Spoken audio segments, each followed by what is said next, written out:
Muling pinag-uusapan sa noontime TV scene si Aiza Sigera matapos kumalat ang balitang siya na ang bagong direktor ng matagal ng noontime program na Itbulaga.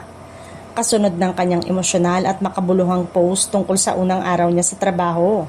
Sa kanyang Facebook post, ibinahagi ni Aiza na naging mahirap ang mga nakaraang gabi para sa kanya dahil sa kaba at pag-iisip sa bagong responsibilidad. Ayon pa sa kanya, sanay siya sa pagdidirect ng concert. Ngunit ibang hamon ng live television na nangangailangan ng mas mabilis na desisyon at mas matinding koordinasyon.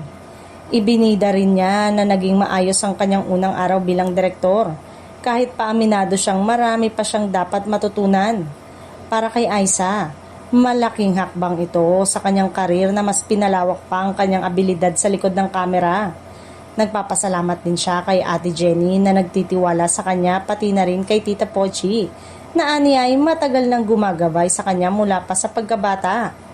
Hindi rin niya nakalimutang banggitin ang kanyang mga kasamahan sa production team na tumulong para maging magaan ang kanyang unang araw. Pinasalamatan din ni Aiza ang kanyang mahal sa buhay na si Liza Dino Sigera na aniya ay palaging nagbibigay ng suporta at paniniwala sa kanyang kakayanan.